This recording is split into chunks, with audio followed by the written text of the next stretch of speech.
안녕하세요. 오늘도 주님 안에서 믿음으로 꽉 찬 알곡이 되기 위해 성경 묵상의 시간을 허락하신 하나님께 감사와 영광을 올려드립니다. 4월 4일 금요일 묵상 말씀을 시작하겠습니다. 오늘의 제목은 바늘귀를 통과한 부자입니다. 여리고 밖에 시각장애인 치유에 이어 여리고 안에 부자 삭개오의 구원 이야기입니다.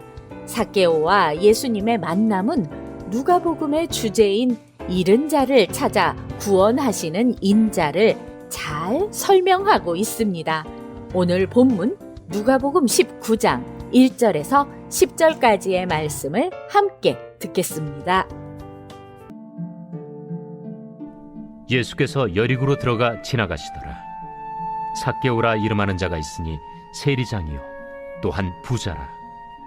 그가 예수께서 어떠한 사람인가 하여 보고자 하되 키가 작고 사람이 많아 할 수 없어 앞으로 달려가서 보기 위하여 돌무화과 나무에 올라가니 이는 예수께서 그리로 지나가시게 되밀어라. 예수께서 그곳에 이르사 쳐다보시고 이르시되 삭개오야, 속히 내려오라.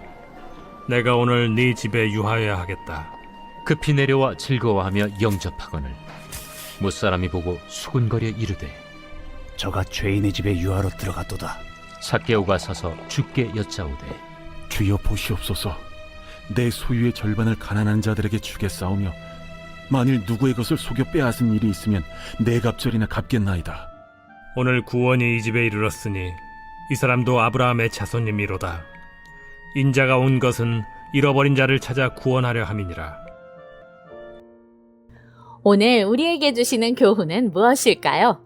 1절에서 4절 말씀을 보시면 삭개오는 세리장이었으며 부자였습니다. 당시 세리는 로마 제국을 위해 세금을 거두는 직업으로 종종 부당하게 세금을 착취하여 동족들에게 멸시를 받았습니다.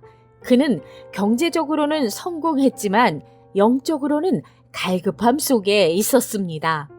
예수님을 보기 위해 나무 위에 올라가는 장면은 그의 간절한 마음을 잘 나타냅니다.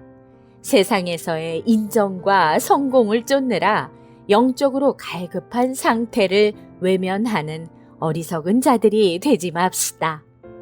5절에서 7절 말씀을 보시면 예수님은 삭개오를 보시고 그의 이름을 부르며 삭개오의 집에 머물겠다고 하십니다.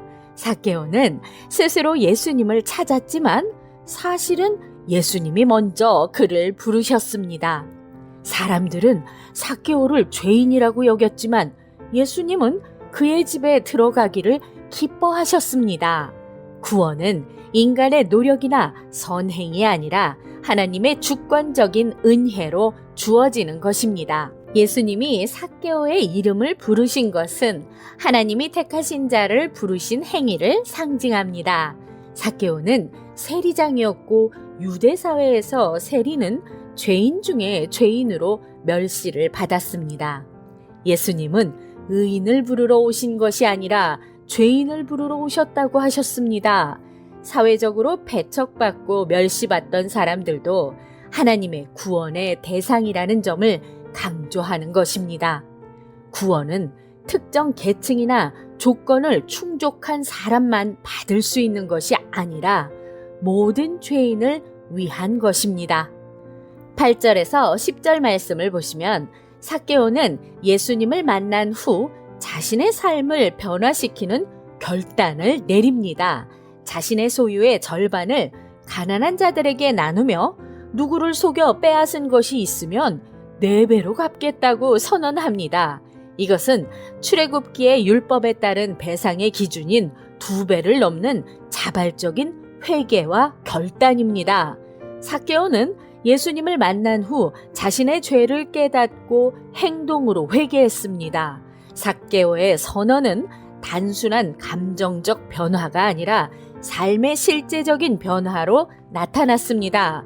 회개는 단순한 후회가 아니라 삶의 방향을 바꾸는 결단을 포함합니다.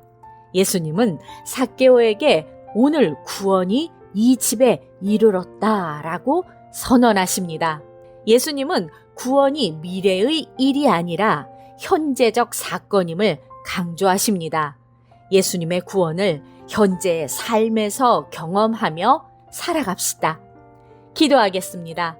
하나님, 오늘 우리에게 주신 말씀대로 주님께서 먼저 잃어버린 우리에게 찾아오셔서 우리가 주님의 자녀가 될 수 있도록 인도하여 주심에 감사를 드립니다.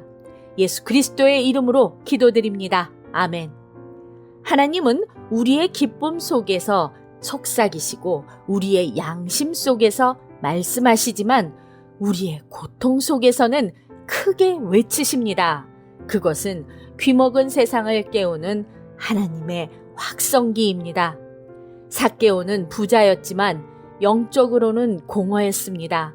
그러나 예수님을 만난 후 그는 참된 기쁨과 자유를 얻었습니다.